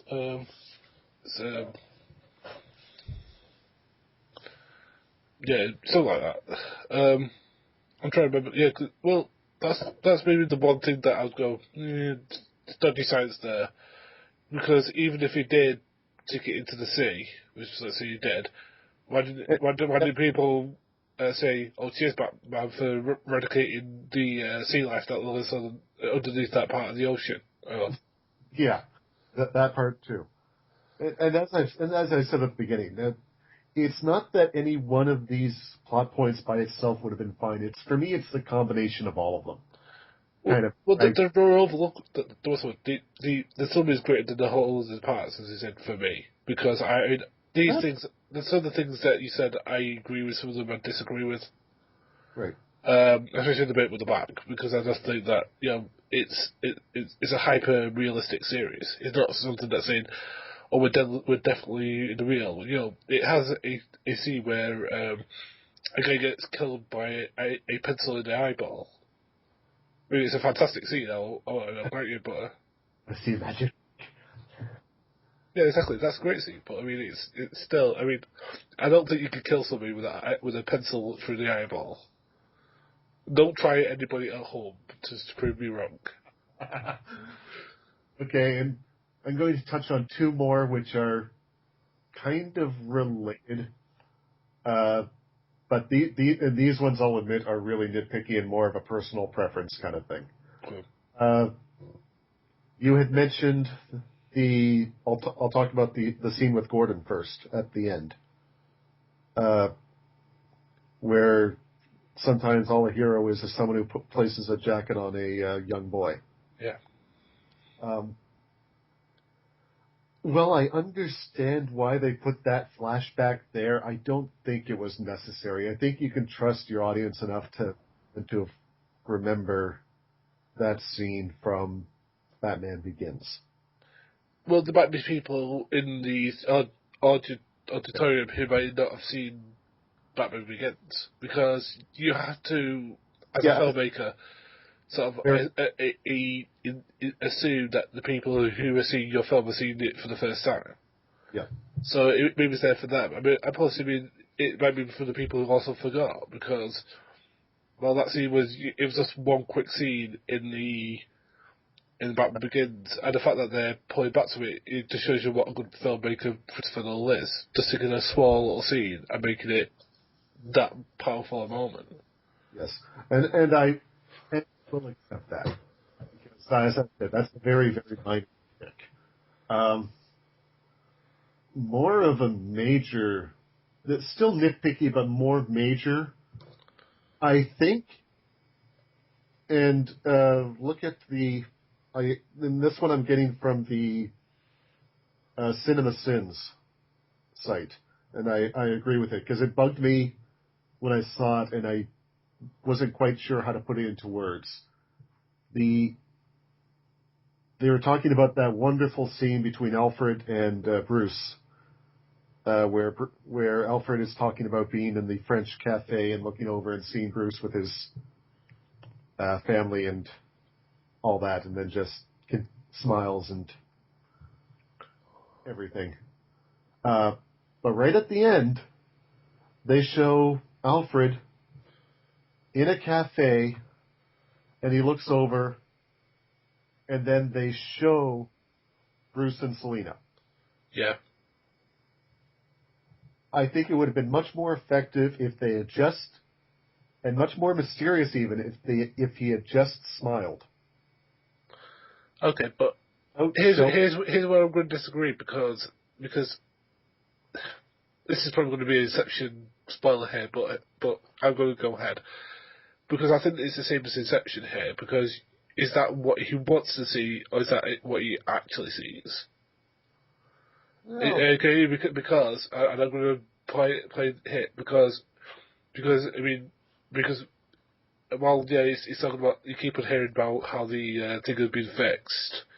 You still see him in the cockpit when the thing's being flown down. So, I mean, is this like a wish fulfillment dream that he's seeing what he wants to see instead of what actually is there? Yeah.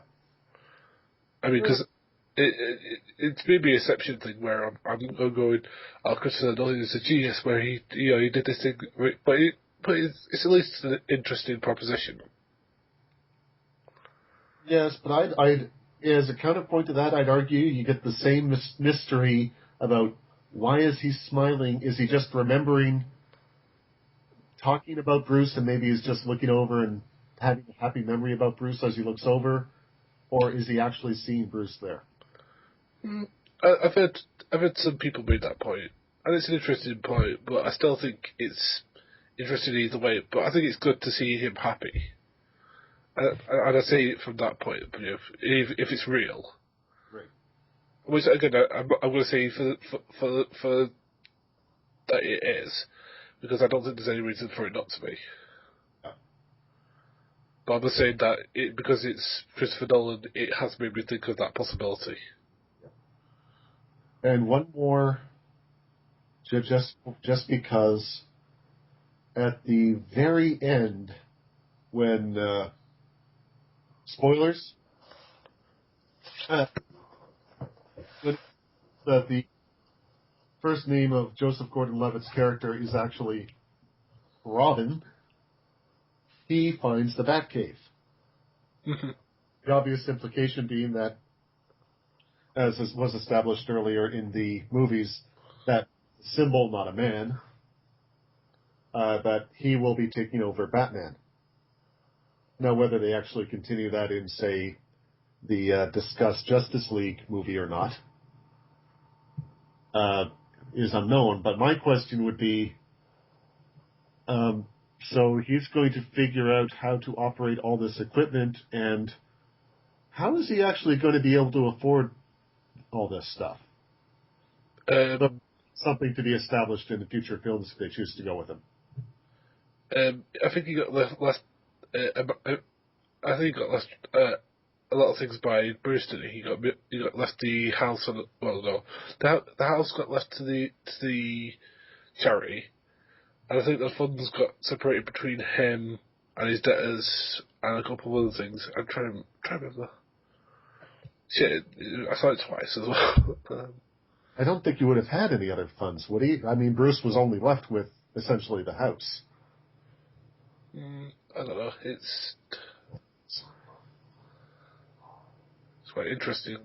I don't know, because I don't think that they'll bring Joseph Gordon back to be Batman in the Justice League. Yeah, because I do know that they're doing a reboot of Batman.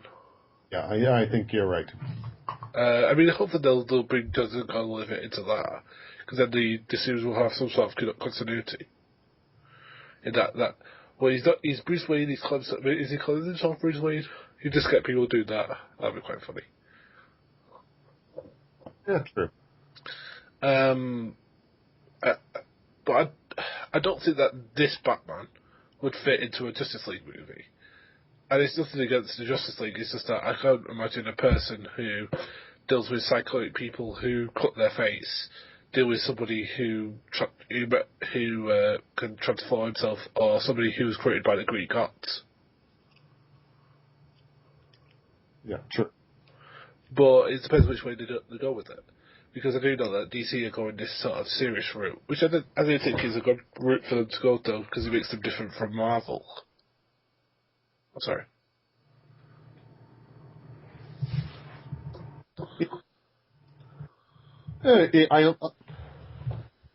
So that kind of ends my little nitpicky problems, which, as I said, I'm going to repeat myself again.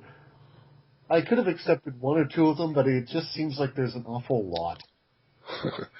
and I'll say that. Well, I enjoyed it. I just can't say I loved it. No, that's fine. I mean, me myself, I thought it was great. I mean, while I understand that there are problems, I trust me. I mean, as I said, there are that I will agree with people on. I still think it's a great, well-made movie. And you know, is it Nolan's best? No, but that's like going. Well, you know, the Last Supper wasn't as good as the Mona Lisa. It's like going, yeah. Inception is probably his best. Yeah, I agree with that. But I do think, again, he had such a high watermark with Dark Knight. I don't think he's ever going to reach that for people. Yeah, I'll agree. Because, I mean, that was just like, wow. It was. I mean, I still think I felt that still holds up now. Well. Yeah. If I can go back to Avengers one more time, just one of the final, and this like those last few Dark Knight Rises critiques of mine. This is one of those nitpicky things, but where they're showing the various news footages of the aftermath, and then they cut to this Democratic senator who says, Where have they all disappeared to? We need to hold them accountable for the damage that they did. Who exactly is that guy appealing to? Okay, yes, there was a lot of damage done, but they also prevented the city from being, and the world from being taken over by an alien race. Concerned about making them pay for the damages. And on top of that, they know that Tony Stark was one of the people around there. It wouldn't be that difficult if they had that concern to just go up to him and say, yeah, Tony, we want to talk to you about this.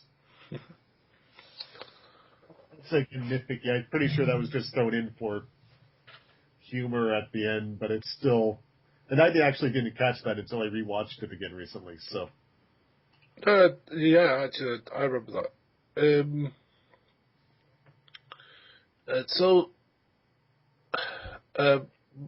What would you say about the Avengers as a whole? Do you think that it sets up Iron Man 3 and maybe Avengers 2 well?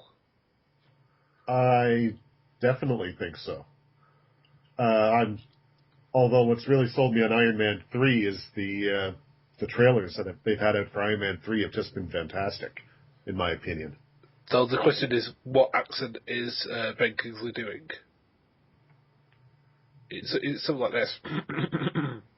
You'll never see me coming. It's like that. It's like, what the hell? Thing like that, yeah. What the hell? I mean, although it's only been very loosely established, there have certainly been hints, not so much from Avengers, but from the other two Iron Man movies, that the main villains in those two movies were... Well, Iron Man was originally Tony Stark was originally captured by a faction of the Ten Rings. It's kind of hinted at if you pay close attention to the backgrounds. And in addition, Whiplash got his funding from the Ten Rings. So essentially, Iron Man's been tied with the Ten Rings right from the beginning. Okay, well that's quite interesting. I mean, to be honest with you, I'm surprised it's not Favreau doing it. It's Shane Black. Yeah. Because that's going to be hard for Favreau because he's in it. Who has done some very good movies. Like didn't he do Lock, Stock, and Two Smoking Barrels? Who? Shane Black. No, that wasn't Shane. Who? That's Guy Ritchie. Shane Black did, the only film I can remember him doing was that Kiss Kiss Bang Bang thing. Yeah. But Favreau's basically got his mark all over Iron Man 1 and 2. Is it because Avengers didn't work out that he's not doing 3? He was committed to some other movie. I can't remember exactly what. Yeah, Kiss Kiss Bang Bang. Director. Yeah, he's only really directed Kiss Kiss Bang Bang, hasn't he? Yeah. Which was really good. I liked it. So that'll be interesting. He wrote One Kiss Goodnight, which is another pretty good one. And apparently, Joss is now like becoming like what Christopher Nolan is for Warner's, sort of like overseeing all these film projects, which is never a bad thing, I don't think, because I do know that Joss is a huge fan of like comic book culture. Oh yeah, he's done a lot of writing for comic books, especially. I think he wrote a few of the X-Men comics, didn't he? I don't know. I do know that he's wrote some Buffy ones. I think he might have written some Firefly ones as well. Which I figure. Which I figure. I guess you'd have those. But yeah, and Nolan's doing the same thing for DC because we have Man of Steel coming up, which he's producing, which could lead to the Justice League movie. I hope so. That's another movie I have the trailers have looked great, but I still have some reservations about it, simply because of who the director is. Zack Snyder. Well, apparently it's a Zack Snyder movie with Christopher Nolan's script. Yeah. And Zack Snyder, for those who perhaps don't remember the name, he directed 300. And didn't he also direct Sucker Punch? He did indeed. He also directed Watchmen, which I hated.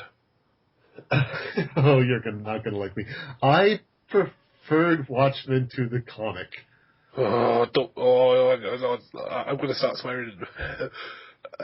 Because I love that comic so much. And what Zack Snyder did to it with removing the squid and the... Everybody who complains about that remove the squid.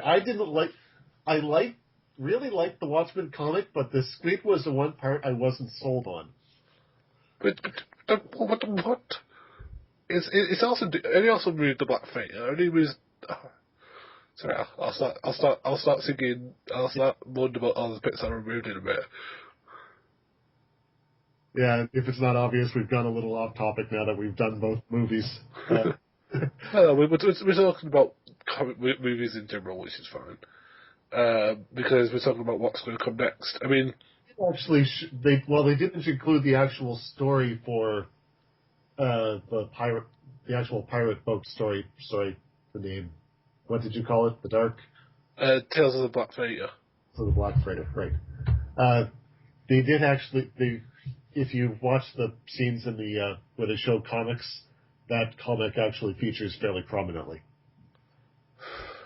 Which is kind of an homage to it, but... it's got significance in the story. I mean, if I told you what he represented, but he represents that. There's also a key scene where Ozymandias talks about swimming across this ocean and about this black ocean. It's basically him dreaming about going to hell. That's basically what that's about. Yeah.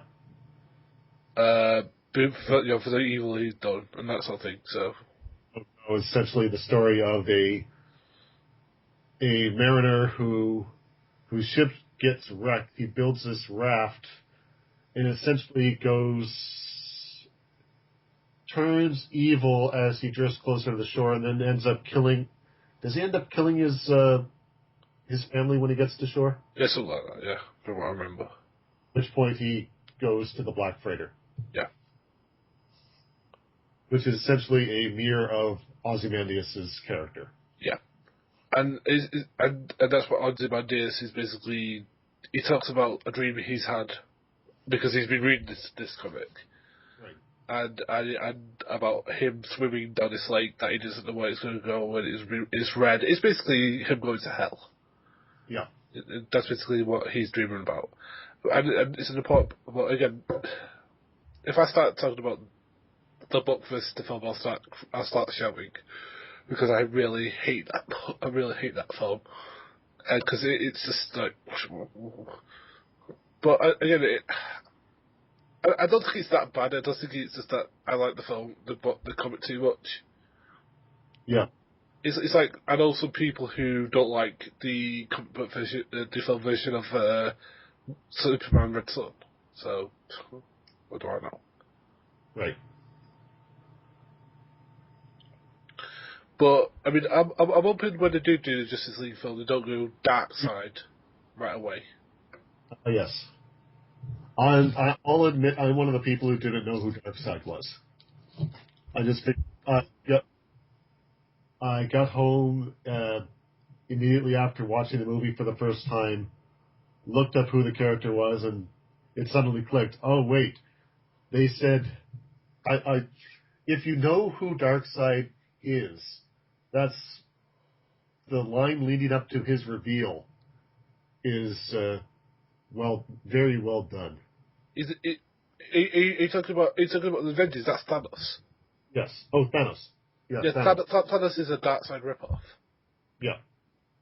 He's an obvious Darkseid ripoff. Yeah.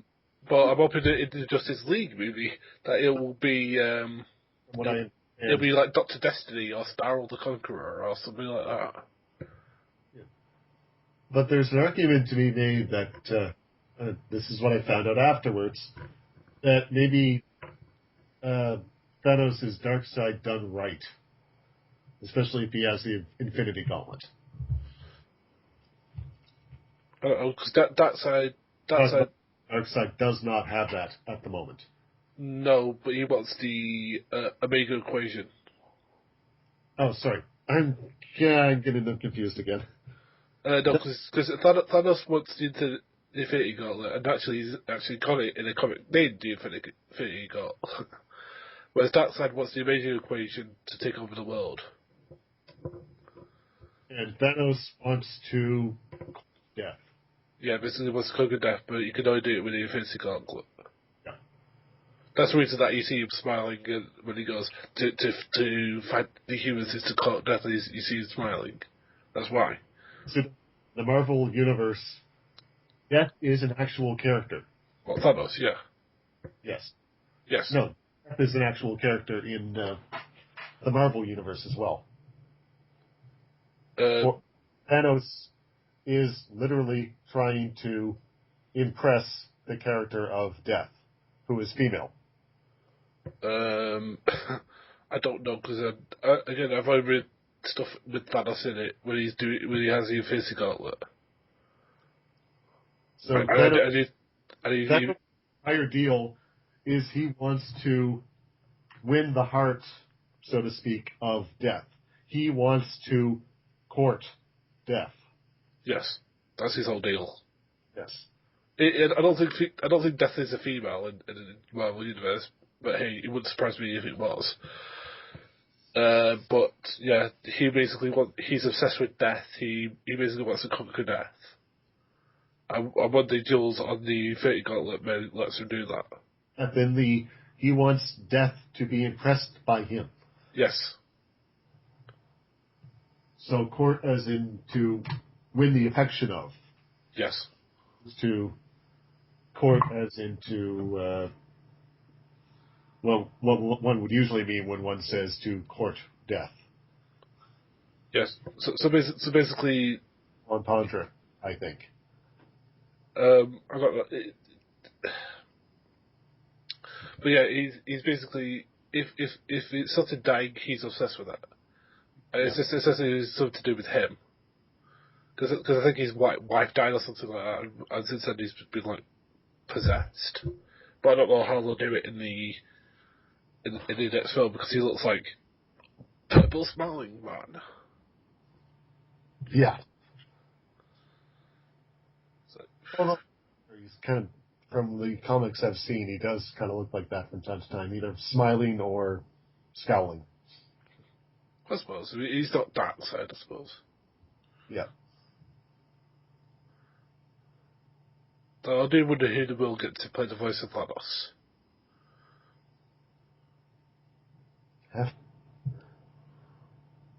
I know. Huh? I don't know. That is a very good question. I imagine it would have to be someone relatively well known. Ron Perlman? Oh, that would be too perfect, wouldn't it? Because he's got a great voice, and he's always good at playing under makeup, and he's always good for his presence whenever he turns up. So he could do it. The problem with putting him in that role is that everybody's going to think, "Oh, this is just a Hellboy ripoff." Yeah, that is the problem. I'm trying to think who else has got a great voice. That guy Bryan Cranston could do it. Possibly. I don't know. It'd be something that Josh knows pretty well, who's worked with, who likes. Maybe don't Dillion. He'd be wrong. It could be Chiwetel again. He's the one who played the bad guy in the Serenity film. I know. Yeah, he would work. I don't think Adam Baldwin would work. Just a name I'm throwing out there just because he played the tough, but I think he's more of a, he might work, but I don't think the studio would go for him because he's not as well known. I'm surprised that he didn't cast Nathan Fillion in it as one of the Avengers, though. To be honest with you, and the Avengers isn't anything. Yeah, that's because I know for a fact if I was DC, I'd get him to be Green Lantern over Ryan Reynolds. Well, I know he's a fellow Canadian, but I didn't think it wasn't his fault. I know, but I think Ryan Reynolds is more Hal Jordan than DC has had a very bad run of movies lately. Pardon? DC has had a very bad run of movies lately. No, it did alright with the Batman series, and yeah, but they had Green Lantern, which I saw and was what's the word I'm looking for? Disappointed. Forgettable. Is I think the word I would apply to it. It leave. I can't say I hated it, but it didn't leave a lasting impression on me either. It just kind of, it was there. I'm trying to think of the other movies that DC have had out recently, apart from the Batmans. Yeah, aside from Batman. The last one, apart from that, I can think of is Superman Returns. They also had the Cowboy. Oh, Jonah Hex. Yeah. I didn't see that one. Yeah. I heard it wasn't very good. He didn't miss anything, from what I understand. The other thing that I know about is, as I said, Superman Returns, which again, I saw it, I thought it was fine. But I know other people don't like it. I thought it was you don't really get. I didn't really get Thor and. Sorry, why did I say Thor? Didn't really get Superman. Just being.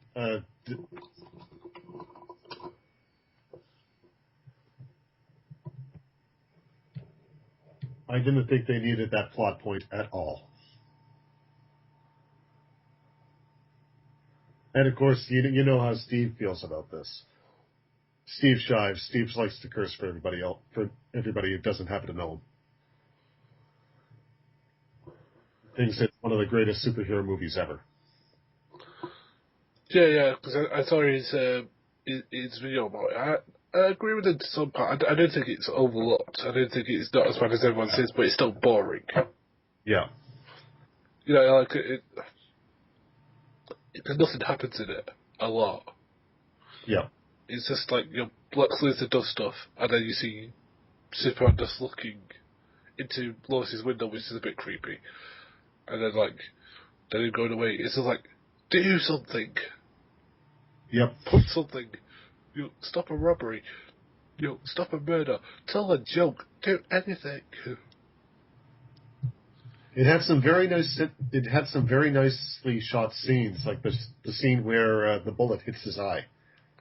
Yeah, that was a really good shot. And, the other shot I liked was the one where he says they're playing 100 he basically goes, it's still statistically the best way to fly. I thought, that's a great Superman scene. It's still just like... What's it though? Yep. It's just like... And Bryan Singer, who did the first two X-Men, shouldn't be making me go... Yeah. I know, he's probably going to shout at us now. He's going to say, why did you two not join me? I would have told you this. I'm kind of a little bit hesitant on the Man of Steel, because a lot of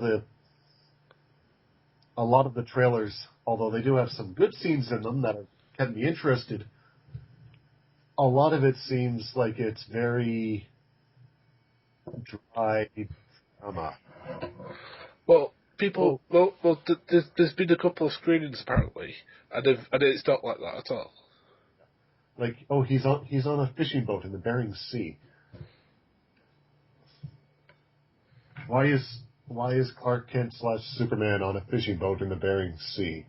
Presumably it's trying to find himself, but it just seems...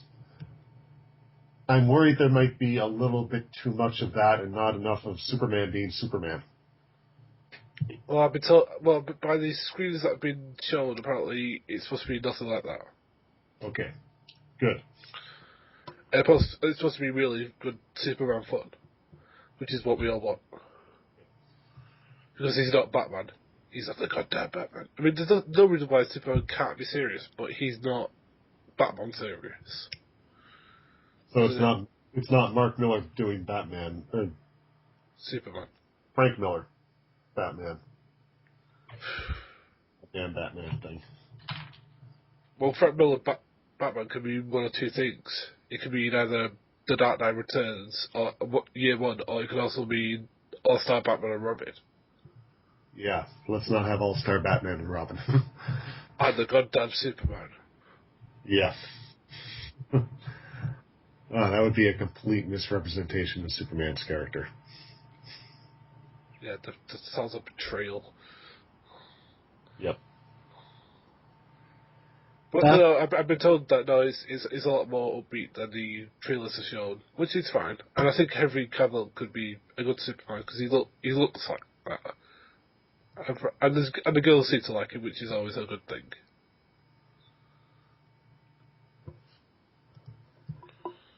Yep. So, should we give our final thoughts because on these two films? Go first, or should you? I'll go first. I'll leave the last words to you. Right. So, Avengers, I thought it was really great. They didn't mess up many years of setting up a film. They could have done, and I thought that Joss Whedon hit the mark spot on. I think this will probably be a franchise that goes on and may continue. With the Dark Knight trilogy, I think that Christopher Nolan has made probably one of the best trilogies of all time, and I think in years to come people will say, "Do you know what, this is a really good trilogy of films." And people will say, how lucky we were to get them. And I do think that Christopher Nolan will be known as the great filmmaker that he is in years to come. And as for me, I think I personally hold Avengers as one of the best action-adventure movies ever made. It has excellent action. It does slowly ramp itself up until it just ends with action. It's funny. It looks great. The actors all look like they're having fun, and they're all very good in their roles. And it's a very, very satisfying culmination of the 5 films that came before it. Dark Knight Rises, it's a very good ending to the trilogy. I still hold that The Dark Knight is by far the best in that series. I enjoyed it. I'm holding the Blu-ray copy of it in my hand right now. But there are enough problems with it that it brought down my enjoyment level to the point where I can only say that it's just a very good film, as opposed to an excellent one. And I was really hoping we could end on an excellent one. And yeah, those are my thoughts. Yeah, and I think that we both say we don't hate the film. I don't hate the Avengers. Actually, I really like it. And as you say, Andrew, actually, I'll tell you what, I've watched the Avengers about 5 times because we had it on demand, and it's really great every time I see it. Yeah. And I've seen the Dark Knight 4 times now myself, and Avengers I've seen 6 or 7. So both of us like both of these movies. So I mean, they're both on our recommended list. It's just a preference as to which one we prefer. Awesome. All right, I'm going to stop